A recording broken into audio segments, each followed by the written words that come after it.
Well, welcome. We have never done this before, so you're going to have to put up with our learning curve, just like you're going to be learning tonight. We are starting out with a poll just to figure out who everybody is that's listening in, so we can tailor our discussion based upon who is here. So if you would answer this question and submit it. All right, so in terms of OTs, PTs, SLPs, teachers, and other, we have a good amount of OTs in the audience, about 84%. We have a few PTs and a couple less SLPs and some teachers as well as others. Perfect. I certainly hope that you'll benefit from today's webinar. As Ginger said, neither of us have done this, and so please give us your feedback as we go along. And we certainly hope there are no glitches with that. So, something about us. My name is Bhanu Raghavan. I had my undergraduate degree from Indiana University and my master's from The Ohio State University. And I have been a school therapist for 30 years. And while we were working in the schools together, Ginger and I, in Ohio, we were doing our own thing. And one day we just decided, why don't we collaborate our ideas and come up with a book, because it will benefit everyone. And that's how it got started, and we are still friends. That it's a pretty big thing. When we wrote the book, we fought like sisters. Really, we did a lot of fighting, but we came through. Bhanu, we just need you to show your screen there so we can see the presentation. Oh, okay. Here we go. All right, there we go. Today, our goal with Self-Care with Flair is to provide you, therapists, and you as the liaison taking Self-Care with Flair to parents and teachers, and as well as caregivers, a tool to increase independence with self-care skills with the children that we serve. And this is the one that I just discussed a few minutes ago, that the reason why we wrote Self-Care with Flair was primarily to provide everybody a tool to increase independence with self-care skills, because this seemed like the recurring theme during my entire 30 years of school, being a school OT and a pediatric OT in that too. We would work on zipping the coat for a whole year, and the child would master it, and then 2 years later it will show up back in the IEP again. And the whole idea was, why are these skills that were taught to the child is coming up again and again? And so we thought we would put it all together, and we will go over this more as we proceed with this presentation. And whoops, there we go.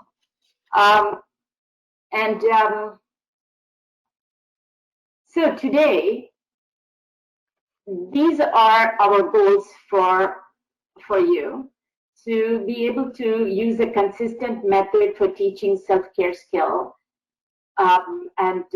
within a short period of time, and incorporate sensory-based fine motor skills that are critical for developing hand skills essential for self-care skills, and understand the importance of self-care independence as an essential for school acceptance, social participation, and future employability, and then collaborate with teachers, parents, and other caregivers to teach many daily living skills and integrate fine motor drills into a child's routine.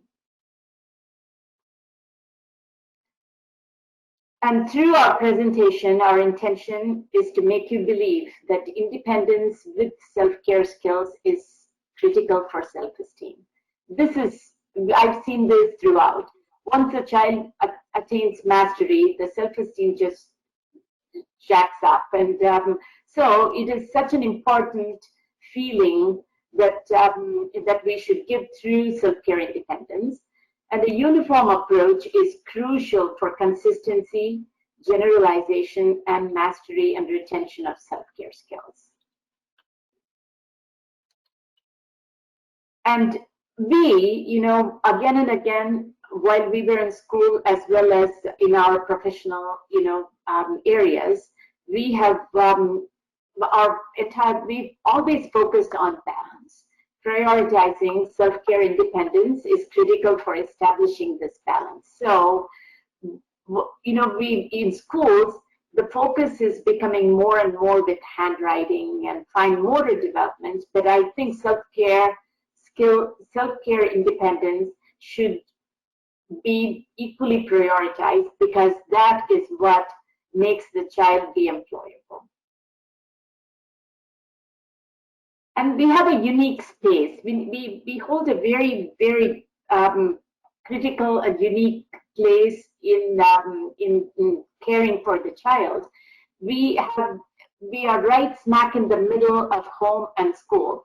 We are able to do that partnership triad, and we are able to hold the home and school together. So consistency is the key. A uniform approach promotes learning and retention. And with self-care with Flair, everyone uses the same steps, same cues, and same pictures. And Ginger and I give permission for teachers and therapists or parents, whomever has a book, to make copy, so they have that skill in grandma's house, or they have the same skill, the same steps, everything can follow with the child. And so there's really, they don't have to carry a whole book. They can just carry a piece of paper, or they can, if they have it on their computer, they can just show it, they can scan it, they can take it with them. So there are so many different ways, so the consistency goes with the child until he becomes completely, masterful with his particular skill. Now, one more thing, self-care with Flair also promotes joint attention. And joint attention, as all of you know, is so important for a child when they are learning new skills. Unless they are feeling part of this whole process, with true joint attention, they may not get their full attention. All right. I just wanted to talk to you about the little boy that you saw in the video, and you saw me wearing my jacket. I was running outside. I was just getting to the exit door when the classroom aide came running to me and said, Colin is not getting his shirt on. We just put the pressure vest on, and he is having a huge meltdown, and he will not put the shirt back on. And please come and help.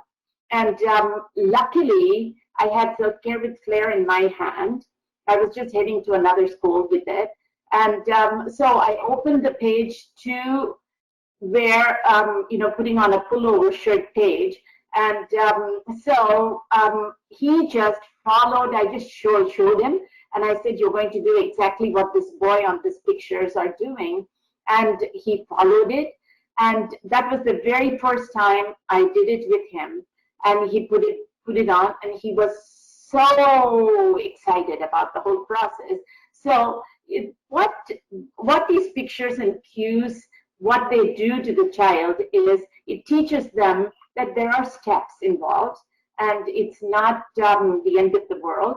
So when we just keep giving the shirt to a child and say, come on, get the shirt on, come on, you don't have a meltdown, he's having a meltdown, that it just escalates. And so what the book does, what these steps do, is it brings the escalation completely down, and it just says, look at what this boy is doing. You're going to do all of this, and I'm going to read the steps, and they're going to read the poem, and you're going to do it. It's not that difficult.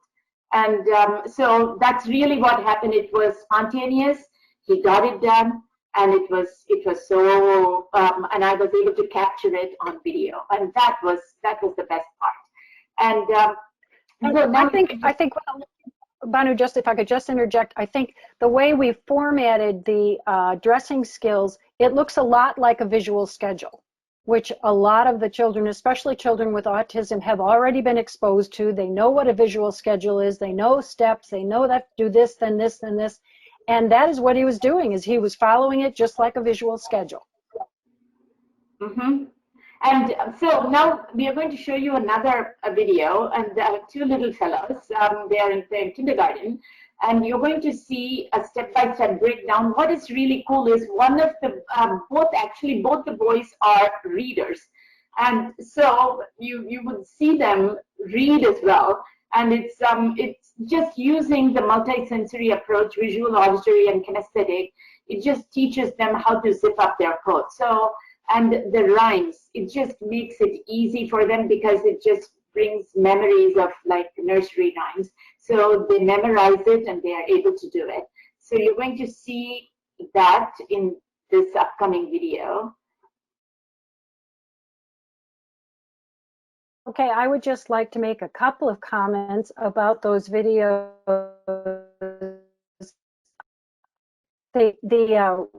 Once the child has learned the rhyme, the teachers is once the child has learned the rhyme, the teacher can cue the child from across the room. You don't have to have the book in front of you. Everybody knows the rhymes. Everybody knows the steps, and you can just shout across the room whatever skill you're working on, and usually the kid knows what you're talking about.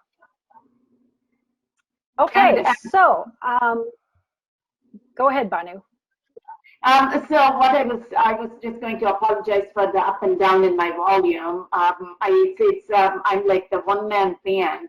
I was most of the time I ended up holding the camera, videotaping, teaching, and straightening out the board or the jacket or whatever. So the escalation of the volume is because of course I'm excited, but secondly the camera is so close to my mouth that when I'm videotaping or cueing them, I have to be so cognizant to keep my volume down. And so that was the reason why there was such, you might see this up and down in the video, in my voice intonation, and I wanted to apologize about that.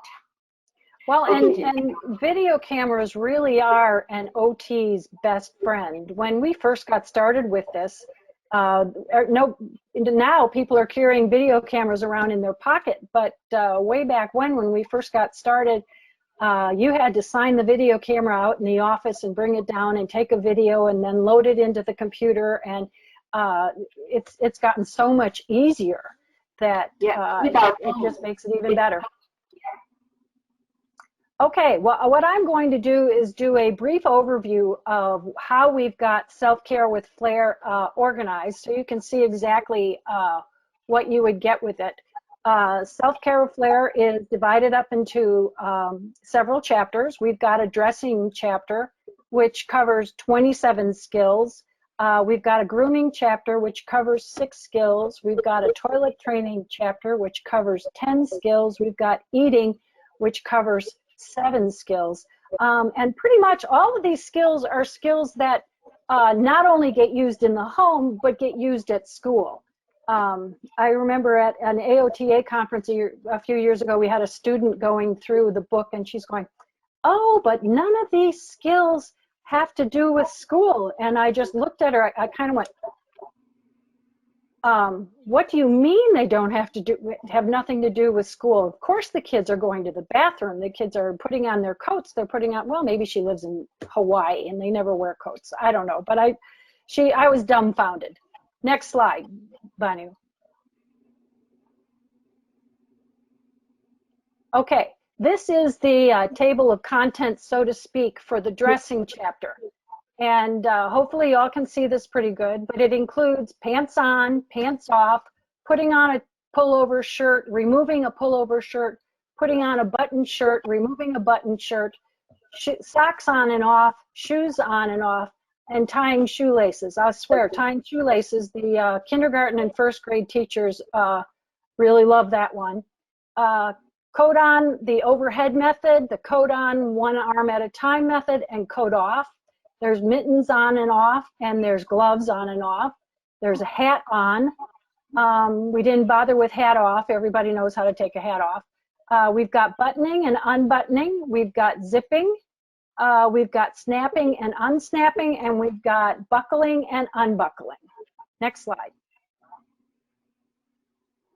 And we just chose an example for you. This is our rhyme. It is: one leg crosses over your knee, hold the sock with your thumbs inside, stretch it wide to the count of 3, slip it over the toes with pride, pull it up till the fit is snug, all your toes will be snug as bugs. You'll see that to make a rhyme out of it, sometimes we had to get a little crazy. But we have found, and we'll talk about this later, that the rhymes really help the kids remember. Okay, next slide, Bhanu. All right, and along with the socks on visual schedule page, or whatever you want to call it, we would have this page too. This page lists the prerequisite skills that the child is going to need in order to be able to perform the skill, and we will talk about those later in the page. There is a written rhyme, and then there are some we added to each skill that kind of brought out the OT in us. I am going to read them to you. Children learn to take off their socks long before they learn to put them on. Sitting on a small chair or stool provides adequate stability to master the skill. To teach the child which end of the sock is up, use a laundry marker to put a smiley face on the toe. Teach the child to make sure the smiley face is looking at him when he puts on the sock. And tube socks are great for beginners because they have no heels. Start with a looser knit sock. Snug-fitting socks might cause unwanted frustration for a beginner. So I've just got little tips like that with every one of the skills. Next slide, Bhanu. The reason why we have this, you will find with every skill, we have tips, we have all the prerequisites, and we are going to talk about the prerequisites later on. And then you will see at the bottom there are notes. And these notes, what I have found is when I'm copying and giving this any particular page, I can write the tips that are exclusive for the child. So discussing with the parent is one thing, but then writing it down and giving it to them, it helps them to remember that and say, oh yeah, I remember Bhanu telling me this. So that's why we interjected this little at the bottom of every skill, few lines for notes. Okay, now as another example, we chose pants on, how to put pants on. Hold your pants with your thumbs inside. In one leg, let the foot glide. Through the next leg, the other foot glides. Pull the pants up so your feet can't hide. Pull up your pants by standing tall. Fasten your pants before they fall. Okay, next slide, Bhanu. Yes. Thanks. Okay, I'll go over the tips again. Help the child understand the front and back of the pants before you get started. Have the child sit on a chair or stool prior to starting the task. Teach the child to use a firm grasp when holding his pants. And the reason we chose that is because especially a lot of children in special ed have such hypotonic grips that you kind of have to really encourage them to grab and hold on because they're so used to barely using their hands. And so teaching to use a firm grasp really helps. They don't lose the pants as easily. And then use the words pants and shorts interchangeably to suit the garment that's being used. Yes, Bhanu.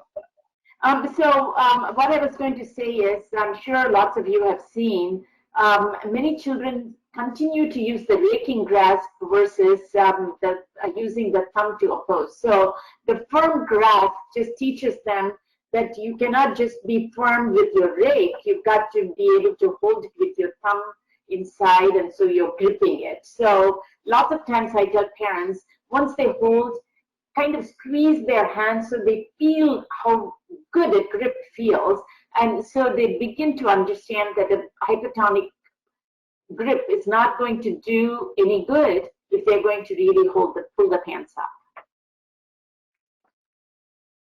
Next slide.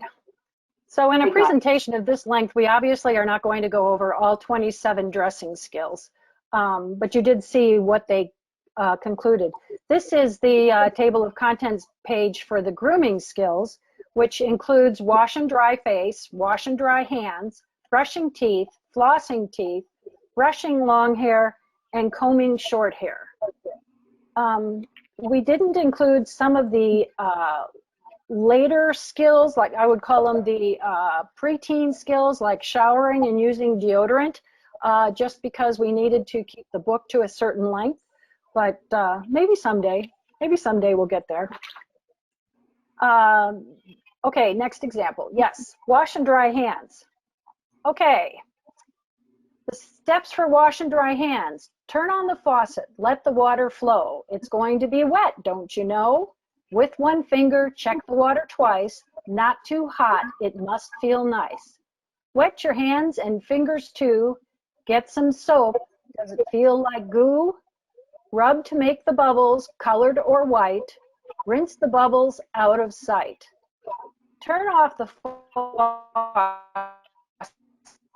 drip. Dry your hands so they won't slip. If the towel is paper, throw it away. If it's made of cloth, hang it up for the day. Next slide. Under tips for washing and dry face, we have teach the child to push up both sleeves prior to the task. Sensory defensive children can be fearful of water that they perceive as too hot or too cold. Patiently teach them how to adjust water temperature gradually to alleviate this fear. Beginners may need hand-over-hand assistance to complete the task. Gradually fade the assistance as the child gains independence.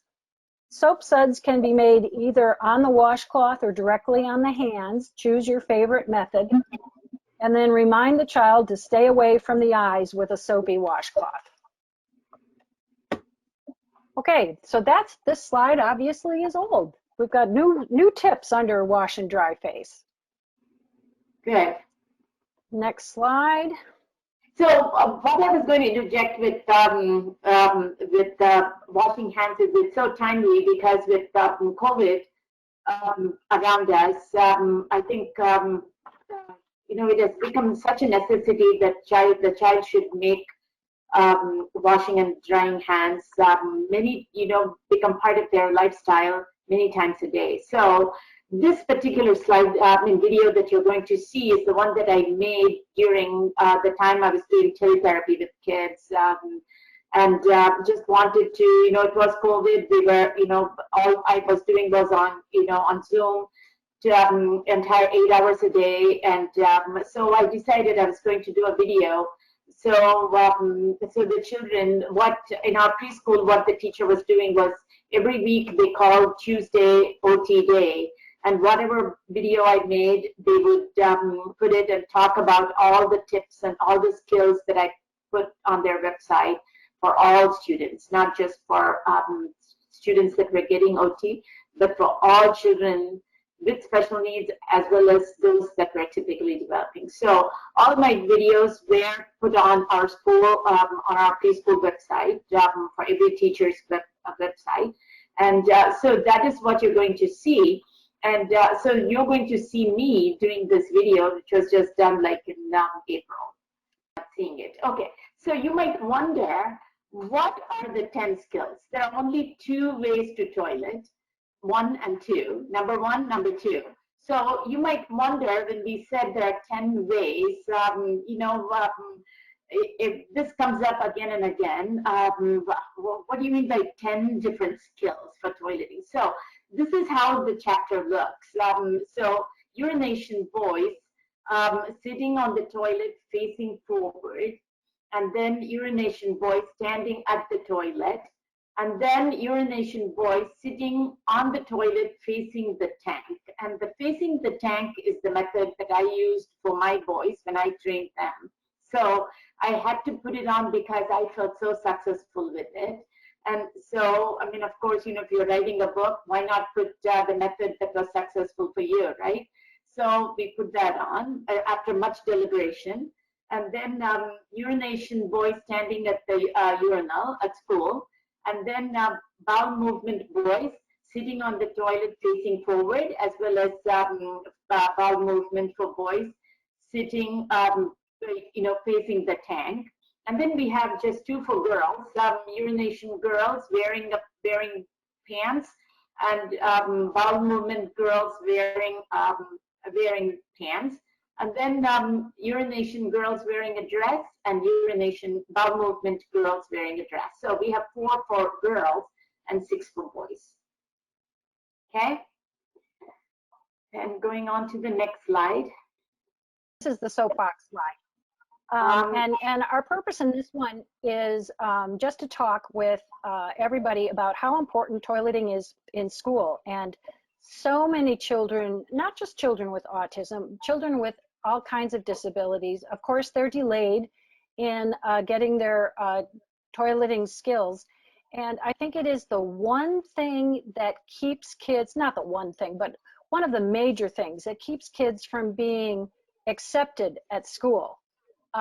They wear diapers, and it really keeps kids from being accepted as part of the class. And of course, if a child is 15 or 16 and is still having to wear some sort of urinary protection, chances of that child getting employed are slim to none.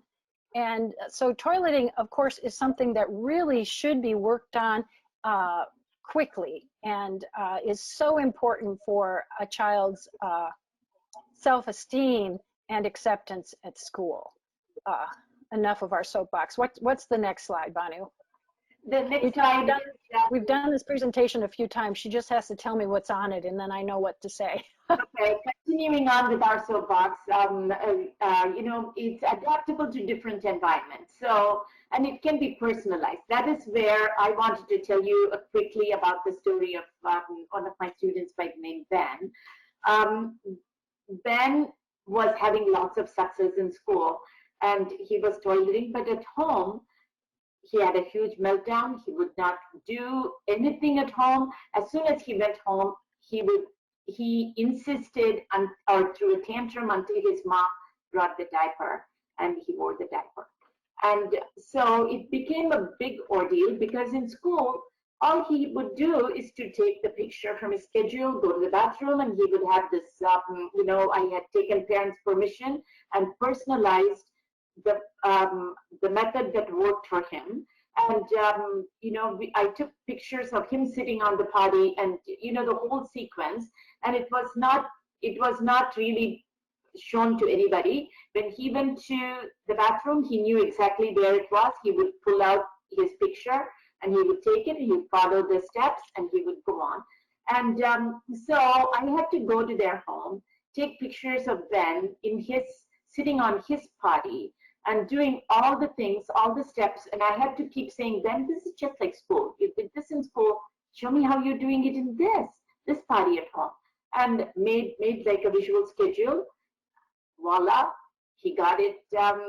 He was going to the bathroom just as well as he was going at school. So it is easily personalizable, because you can take, instead of the pictures of the kid on our book, you just personalize it with the child's picture. And uniform ending provides consistency. So that's what you like to see. So I'm hoping our audience has got the slides in front of them, because I still don't, but I'm going to read you urination boys standing at the toilet. Lift up the seat so you don't make a mess. Push down your clothes to get undressed. Guide your penis to point to the bowl. It's time to pee. That's your goal. Pull up your clothes when you're done. Flushing is next, my dear son. Flush the toilet so the bowl is clean. Wash your hands. That's the routine. So the number 5 and number 6 repeats in every one of the toileting skill. Yes. And then I'm going to real quickly read you a girl's poem. This one is girls wearing a dress. Hold on, Ginger. Urination, boys standing at the toilet. We've got some tips for them to see as well. So, Okay. so do you want to, this is boys standing at the toilet. So do you want to read the tips for that, or should I go over? I got it. I got it. Okay. The decision about when to toilet train depends upon many factors, including cognitive and actual age, developmental readiness, and general health. Add a few picture books about stack well before beginning toilet training. Younger boys often have trouble keeping their mistake. Sometimes it helps to make a game of it. Tear off a small piece of toilet paper and float it in the water. Tell your child the toilet paper is a boat and encourage him to sink the boat. That came from me and the kids, my boys. When being toilet trained, boys often don't use the fly of their pants. The poems are written to reflect this. Okay. Next is girls. So now, yes, bowel movement, girls wearing a dress. Oh, okay. I flagged urination, but we will do it. I got my book here. Okay, with both hands, push your undies down. Pull up your dress all around. Sit on the potty with control. It's time for BM. That's your goal. Sit for a bit. That's my request. When the BM is out, you'll feel your best. With some paper, wipe your bottom well. Drop it in the potty so your hand won't smell. Get off the potty now that you are done. Pull up your clothes. It's part of the fun. Flush the toilet so the bowl is clean. Wash your hands. That's the routine. And then our tips for the girls, besides the one about the decision, it's teach your child before she gets on the toilet how to measure a sufficient amount of toilet paper and how to fold or gather it for use when wiping. And then teach your child to push her underwear well below the knees prior to toileting. Again, we've already been on our soapbox about it, but and yes, when we were taking pictures in order to personalize this or to help the illustrator make the drawings for the book, we were very concerned about having these pictures of little children using the toilet in our computer. So we deleted them as soon as we could. We didn't want to have anyone look at our computers the next time we got arrested and think we were pedophiles. Didn't happen. But you can personalize these to fit the child and then stick it in a folder or put it in a special place so that the child, you know, a lot of our skills, the washing hand skills, would end up getting posted in the kids' bathrooms anyway, right over the sink. So all the kids were using it. But obviously there is a privacy issue here that you have to be very sensitive about how these get displayed. But in the long run, you know, a couple of weeks of following these steps and the kids got the skill and then everybody's happy. Yeah, once they get the skill, what I've noticed in my experience is they no longer need it because in their visual memory, it's already etched. And so they go through it and they sometimes narrate the poem. And then once they master it and once they are completely spontaneous with it, they don't even need the poem. They just do it spontaneously, just like you and I. So I think it is just the way to get them started and reach mastery. And once that happens, then it's a no-brainer. Now we are in the eating chapter. Can you see it, Ginger, or you still can't see it? I still can't see it. I'm starting to worry about Allison. Okay. I hope everybody else can hear us. I hope we aren't just giving this to just us. I hope not too. I'm certainly hoping that you guys are feverishly typing something. And especially for all of you in the audience still, thank you for putting up with this. If you have got questions, we will stick around at the end. Hopefully we will get everything back because Allison was the one who was going to read us the questions, and without hearing from her, we can't answer your questions right now, but we will certainly stick around. We will put our emails up at the end of the session, And if you want to ask us questions by email, you go right ahead and do it. Yes. So anyway, we have it in their handout as well, our email. So if you're not Right. able to see the screen, we really apologize. We did go over lots of practice sessions. And let's go over the eating. Okay. All right, that's where we are, is eating. Eating chapter, yes. Okay, well, the eating chapter is divided into 1, 2, 3, 4, 5, 6, 7 skills: using a spoon, using a fork, spreading with a knife, using a knife to cut a sandwich, using a knife to cut meat, using a napkin, and pouring from a pitcher. And I don't think we have any samples of that. We don't none have of the any eating samples, skills but are. what I do want to talk about here is spreading with a knife. Ginger, do you have that spreading with the knife in front of you? Can you just read it to them, then I can tell them about Jeremy? Sure. Spreading the sandwich with a knife? Yes, yes. Spreading with knife. Got it. And using a knife to cut a sandwich, both. Okay, spreading with a knife is a 4-step skill. With one hand, hold the knife. With the other, hold the jar. Scoop some jam with your knife. And of course, that could be jam, that could be peanut butter, that could be egg salad, whatever. Spread gently, near and far. Spread from one side to the other. Scoop and spread until it's covered. I know covered doesn't rhyme with other, but it was the best we could do. Now, you want me to do cutting? Yes, and using a knife to cut a sandwich as well. Okay, that is a 3-step skill. Hold the knife with one hand, sandwich with the other. Yes, you can. Cut the sandwich to and fro. It will be safer. You go slow. Once it's cut, you can eat all by yourself. What a treat. You know, in our school district, we have kindergarten, first grade in one building, and then the children move off to a bigger school for second to 5th grade. And so here is my young friend, Jeremy.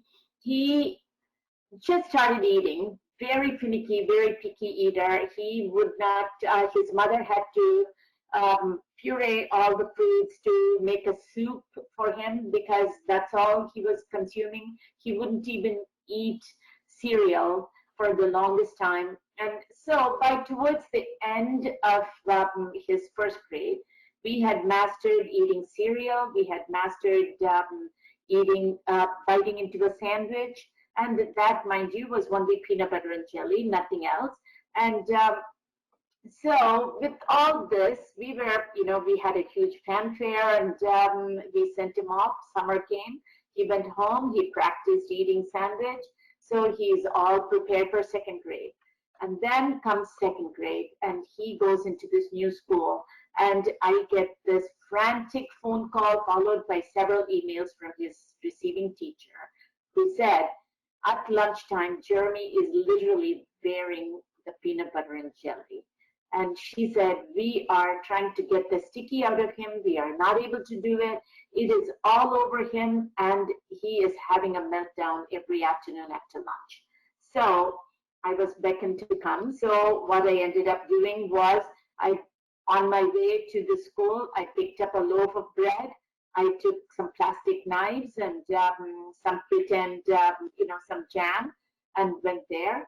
And so I worked with him on opening the sandwich and spreading the jam, because in our school, I think they were overloading with the jam.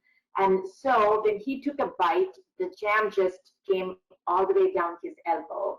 So we worked on taking off some of the jam.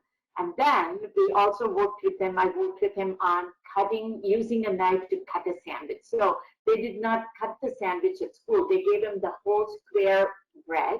And so we cut it into 2 rectangles. And I said, you can cut it into 2 triangles, or you can cut it into 2 rectangles, whatever you feel like, but cut it, and so you can have it. So we worked on cutting the sandwich, and voila, after the first week, Jeremy had it, and so he was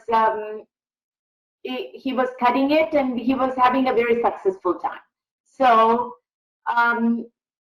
so that's really my story about this. So it does work if because situations like this come about not every day, but it might come.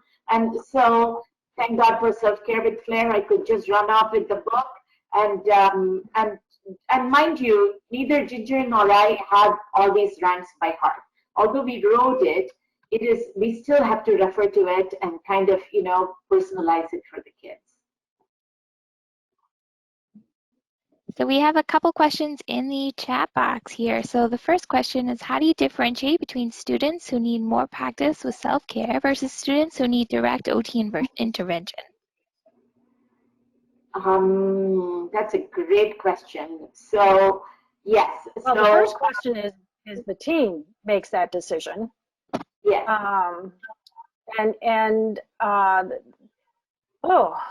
Usually the kids that we provide self-care with care type of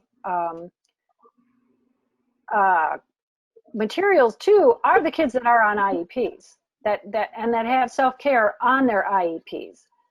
But how we handle it after that, it depends on how flexible your school system is and how many kids you have on your caseload. Do you have something to say, Bhanu? Yes, I do. Actually, in our preschool, we do have a parent forum. So every month we meet with the parents. And so this is, once again, you know, not all kids get OT. This is all kids that have some special education service, whether it's speech or whether it's speech and OT, speech and PT, or just PT and OT, it's orthopedic needs, whatever it is. If we have a parent meeting where the invitation is sent to all parents whose children receive IEP services, and we have topics. So we have one, and every year I have made sure that we covered self-care. And so during that time, I'm always there. And even other times I'm there. Fine motor, we put fine motor development, gross motor development, all kinds of things. And we send out at the beginning of the school year, we send out a long list of items that parents can check off. And typically whatever they check off, we covered it during the school year. And so we are able to cover this, even though the child may not get occupational therapy. So we are of use to them because self-care mastery is such an important part of preschool and kindergarten. And so that's how we have addressed it in our school. And so they don't come back and say, why isn't my child getting occupational therapy when they are not toilet trained? Because it's really not our goal, it's a home goal. So you are there too. You can always make a copy and go over the skill with the parents and see, would any of this work for you? How can I be of help to you? And work with the teacher, because that's why we are a team. I don't know if that answered your question, but that's how we covered it in our school. All right, so some other questions that have come in. This is a toileting question. I have an adult atypical autism client who is unwilling to hold his penis to urinate. He can follow all other toileting steps with pictorial prompts, but I'm having challenges getting him to hold his penis. We have tried hand over hand with mom only, but the client is resistant to allow this. Any suggestions on how we can proceed with this? Well, my first thought is will the child agree to wear gloves and touch his penis if he's got gloves on? I'm assuming it's a sensory thing. Oh, that's a tough one. That is a very tough one. And I'm even wondering whether the facing the tank method might work, because good idea. The facing the tank method, I didn't have to teach my kids to hold their penis to point, because the way they sat, they urinated into the toilet. They were already aimed. Yeah, you're right. Yeah, That might so be the facing the tank method I felt was so successful because I didn't have to clean the bathroom, the floor and the toilet seat and the whole gamut every time while my sons were getting toilet trained, and if only they would hear me now, they'd kill me. But facing the tank method right. really worked. Our sons are now in their 30s and 40s, by the way. Sorry, Ginger, go ahead. I said our sons are now in their 30s and 40s, by the way. So it's been a while. Okay, we've got about a half hour left. Next question, Allison. Yes, can you revisit the prerequisite skills on slide 10? Revisit the prerequisite skills on slide 10. I don't know. You know, we are going to go over prerequisite skills after these questions. So hopefully I can talk about that. Yeah. Awesome. All right, we'll go on to what populations or diagnosis do you try this with? Everybody. Just about every syndrome that one can think of, I've seen in my 30 years. In fact, as recently as now, I even saw a child that was cognitively super intact, except that she was born without an index finger. So she was born without a thumb. So they took the index finger and put it as her thumb. And the parents, and it was not even her dominant hand, it was her non-dominant hand. The parents wanted OT just so I could work on strengthening the non-dominant hand, and I gave her just about every test. She came out in flying colors, so I just couldn't qualify her. And so I've used it with one hand, kids with one hand, kids with cerebral palsy. Again, we've already said that the method works especially well with children with autism, but children with developmental disabilities. Across the spectrum, including typical kids that are just not learning as fast as they want. In that case, we're usually just consulting. We're not actually picking these kids up.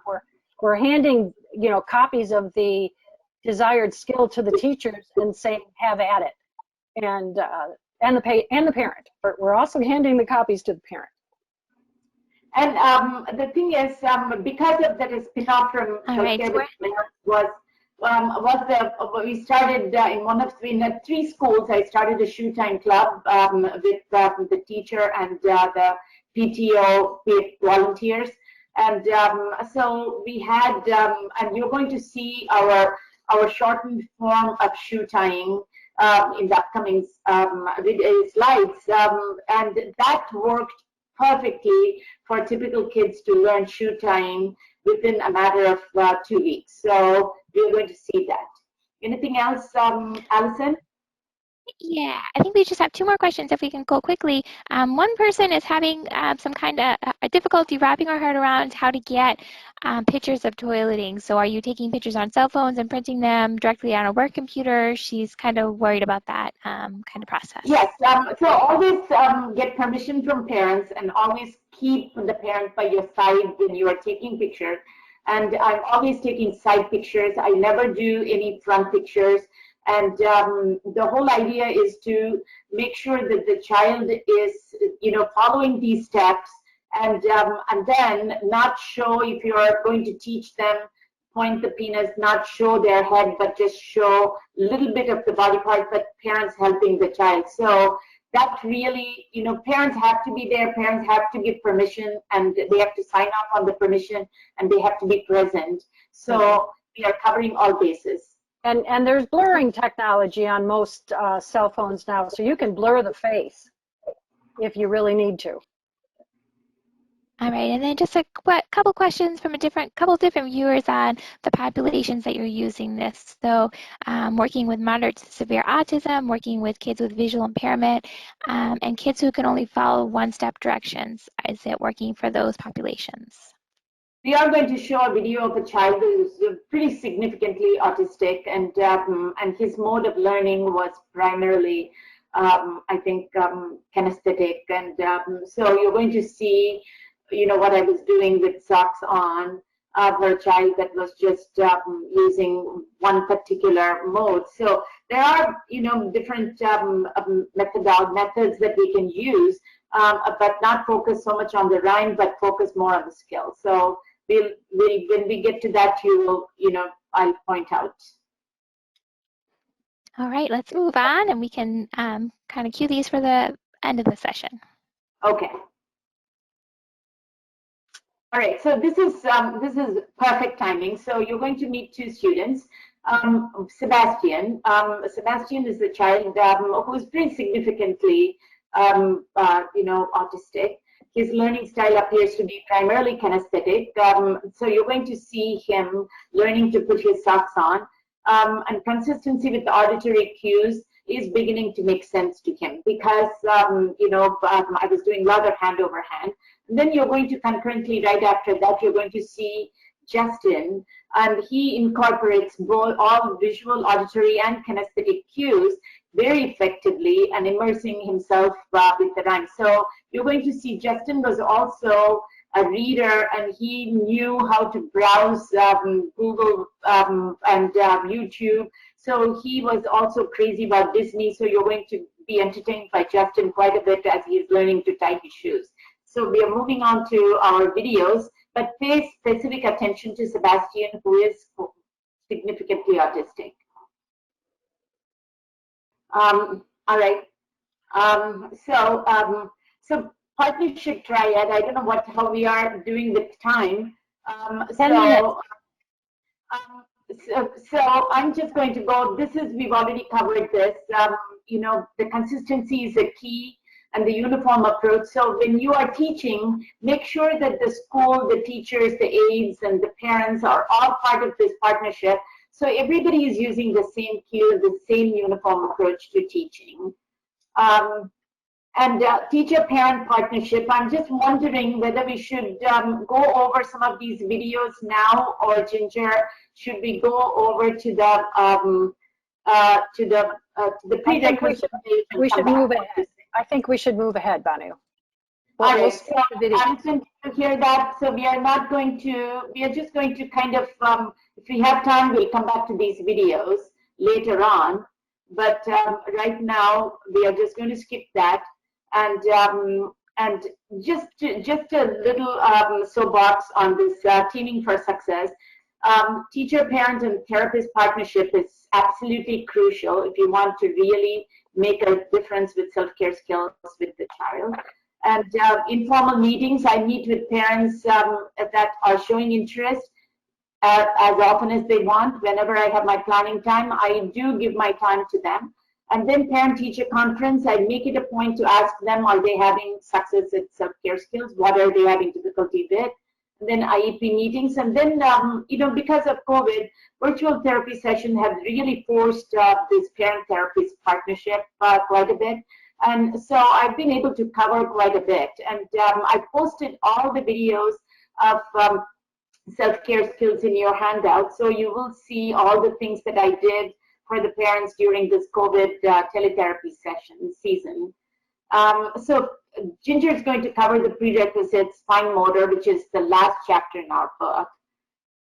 Yeah, somebody had a question about the prerequisites. So we are finally there. This is, as Bhanu said, the last section of the book. And the prerequisite skills are listed for each one of the skills. These are the separate skills that we will cover. Finger strengthening, finger to thumb opposition, forearm strengthening, lateral pinch, power grasp, shoulder strengthening, thumb strengthening, and wrist strength or wrist extension. So next slide. Just as an example, here is using a knife to cut a sandwich, and then it shows the prerequisite skills that when we did our good old-fashioned activity analysis that we learned in OT 101, we decided that in order to use a knife, a child needed to have lateral pinch, finger to thumb opposition, finger strength, thumb strength, power grasp, forearm strength, and wrist extension. And so then we would teach the parent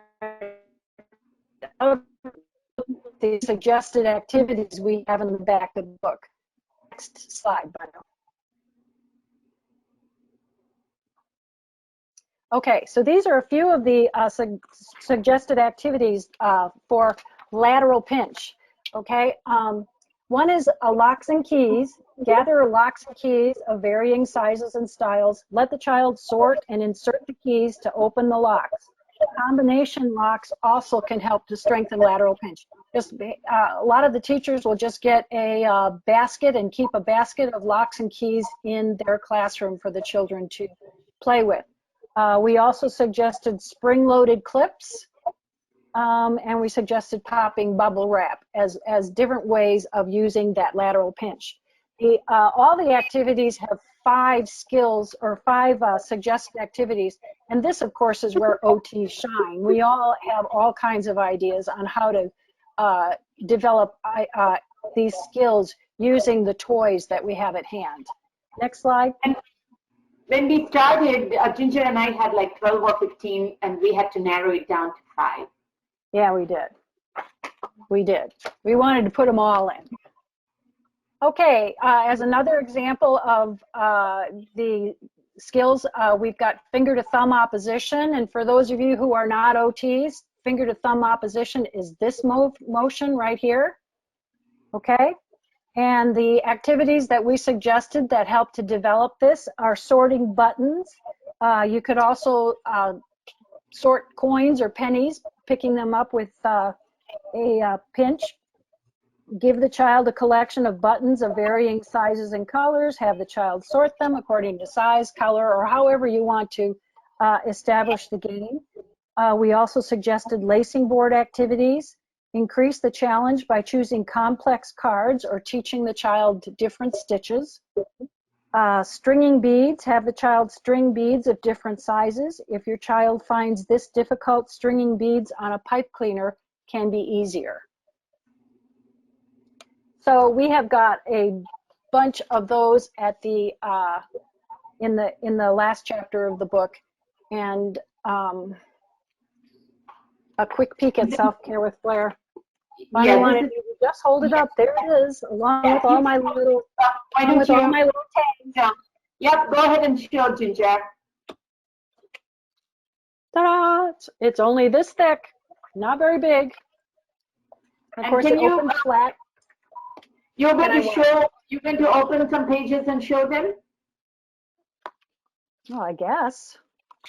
Well, here, you talk. So that's how it looks.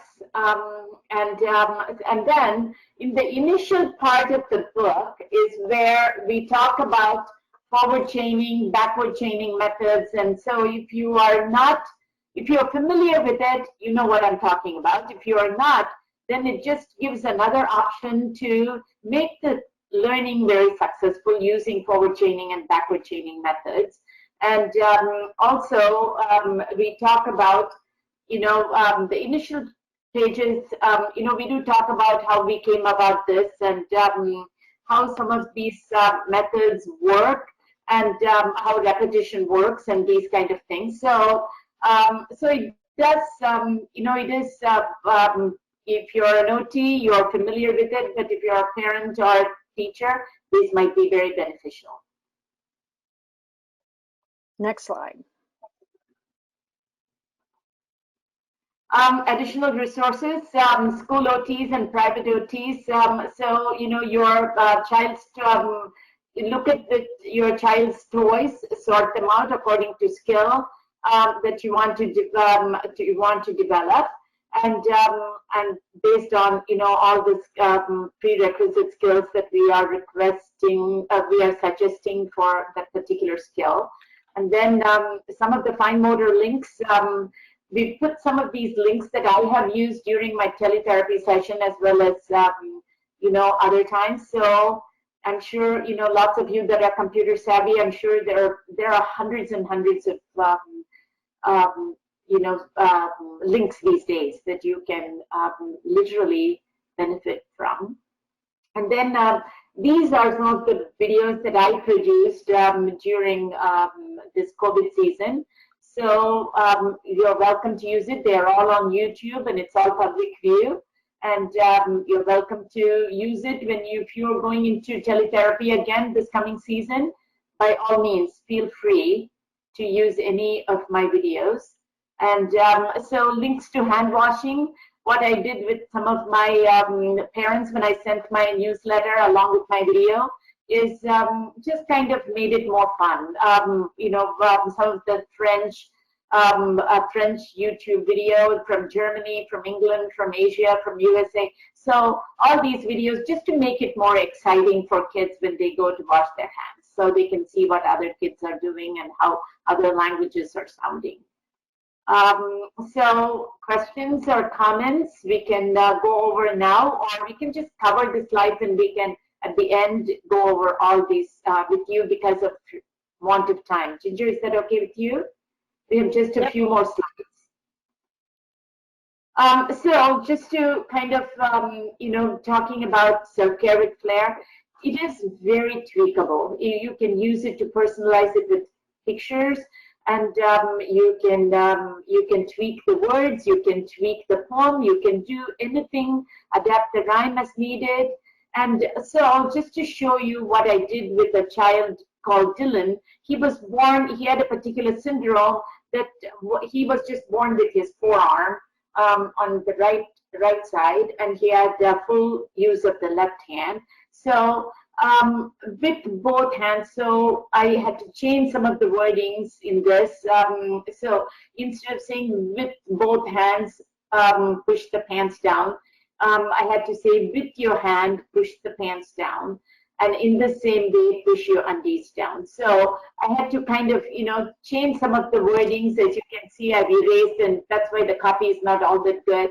But more, and then changed it to Dylan learns to pee, just so he it was more personalized. And and he got it like that once I changed everything.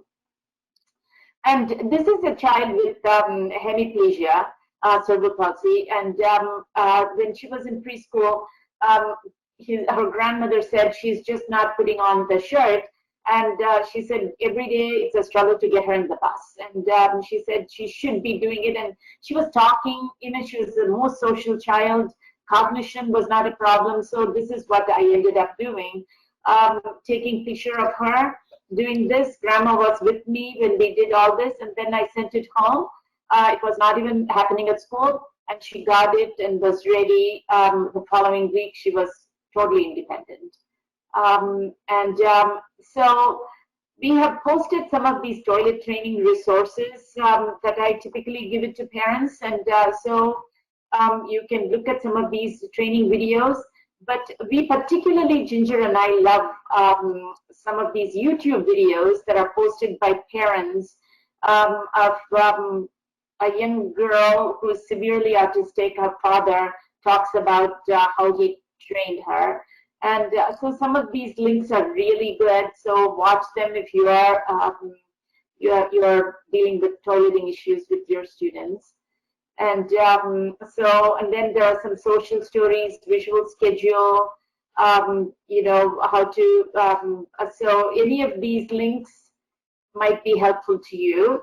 And then finally, as we are concluding this presentation, what makes it successful? So I personally think, after working with so many students, I think the catchy auditory rhymes, the rhymes really make a difference. And the task-specific visual cues, when they see the pictures, they know what they're supposed to do. Kinesthetic cues also help. And the steps, it's very sequential and uniform approach, so everybody is on the same page when they are cueing the child. And so why rhyme? Use of rhymes are simple yet effective ways to remember the rules and patterns. And this is where I'm going to show you this book. It is a book by Dr. Sosa, David Sosa. His theory, the information processing model, is what our book is based on. We literally, he wrote 9 books, and it's available in the library. You can just do David Sosa, and it's unbelievable. I attended a 5-day workshop of Dr. Sosa, and during that time, Ginger and I had already completed a whole chapter, and I came back after the 5-day session and told Ginger we've got to redo the whole thing. And much to Ginger's reluctance, I wasn't happy. I wasn't happy. Yes, Pardon me? you did. Yes, you did convince me. The one thing I would say is the most important thing about this is not, this isn't rocket science. We've all learned how to dress and wash our face and, you know, do all of these skills. But we have to have everybody who is teaching that child using the same steps, the same pictures, the same words. So when you do this, it doesn't even matter if you buy the book or don't. You just put down the steps, you put down the pictures, and then you copy it, and it goes home with mom, it goes home to the daycare, it goes to the teacher, and it goes to you. So everybody has ownership, and that is when it works, is when everyone is using a uniform approach. And then with children with autism, provide opportunity. What self-care with Flair does is it provides them an opportunity to comprehend language. So when they see the picture and they see the phone, they know what that means. And then motor planning with daily rehearsals, and then it helps them to integrate one step at a time when they are learning a new skill. And they learn the sequential tasks, and they understand this part-whole concept. So they are not really relating to the words, get your shirt on, but they are looking at the steps and saying, oh, this is the way to get my shirt on. And also be able to generalize that skill into all environments. And so with all this said, what should you take home? If at all, we want you to believe, I'm sure you do, independence with self-care is essential for self-esteem and consistency. Everyone is on the same page, same pictures, same steps, same cues. Then rhymes, just like Mother Goose rhymes help with memory, retention, and helps them aid self-correction. So if they miss a step, they say, oh, that's not the way it sounds. So they come back and revisit the rhyme. And while they are not necessary, they do help. And so this is the spin-off. Earlier on I had mentioned about the Shoe Time Club.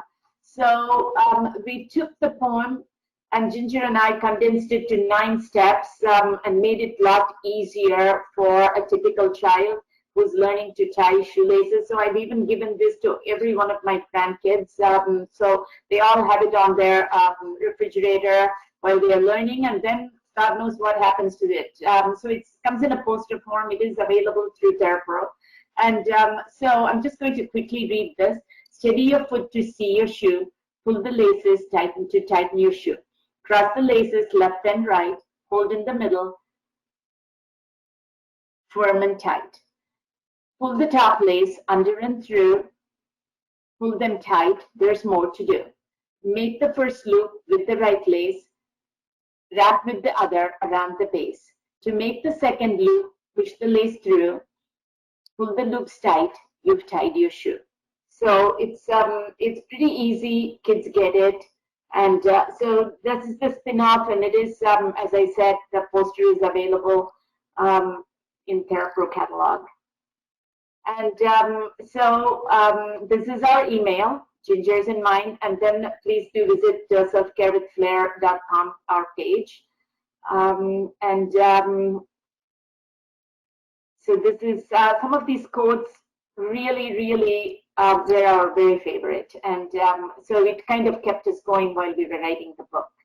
And I hope you got something out of today's presentation. And if you have questions, comments, please go ahead and type it now so Alison can read it, and we are willing to stay as long as it takes to answer all your questions. All right, so the first question coming in is, when do you transition the boy from urinating seated facing the tank versus standing and urinating into the bowl? That's yours, Bhanu. Okay, so in our preschool, we have pretty much, the teachers pretty much talk to the parents. We do have urinal, we do have, toilets as well in the boys' bathroom. So so we have pretty much talked to parents, and if the parents are still putting the kid on, to sit, then we just don't transition at all. We just do whatever parents are doing, but we do let them watch in preschool. All the kids line up and go to the bathroom, and all the urinals are, one next to the other, and so is the toilet. So kids are watching, and so many times the more they watch, the aides typically ask boys, do you want to join Alex and stand and do it? And if they do it, then it's great. But lots of times, when they are trying initially, they do wet their pants quite a bit. And so we've got to really help them. So the aides are fantastic in our school. So we've been able to transition with parents' blessings quite well. So it has everything to do with parents, because they come to school only for a short period of time in preschool. Okay, another question coming in is tips for young lady, 21 years old, wanting to learn how to pull her hair up in a ponytail. She has an intellectual disability but does very well. She's learned how to tie her shoes. Also, do you have guides for young ladies learning personal hygiene for period care? Ginger.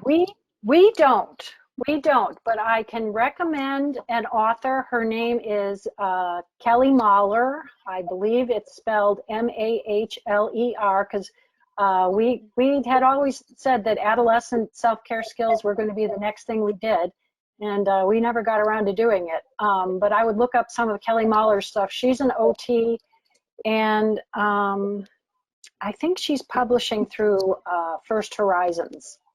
But she's got a book out on teaching adolescent self-care skills, and good for her.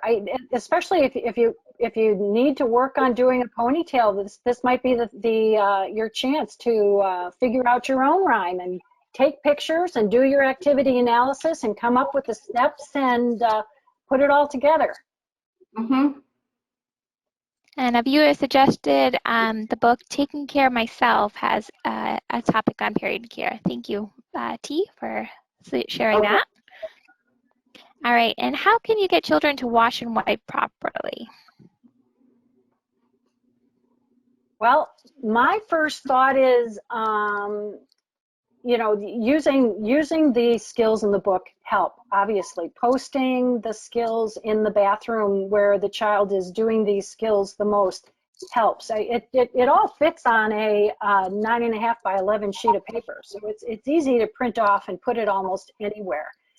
And if wiping is still an issue, there is always, wipes that you keep in the bathroom, and let the child use moist, wet wipes in order to wipe after a bowel movement. And my suggestion is don't be in a hurry. They'll figure it out. Once they figure out what everybody else is doing, they're going to want to be like the other kids. And going back to Bhanu, when you transition off of the facing the tank, if the child's facing the tank because they're posturally insecure and that makes them more secure to face that way, what's our hurry?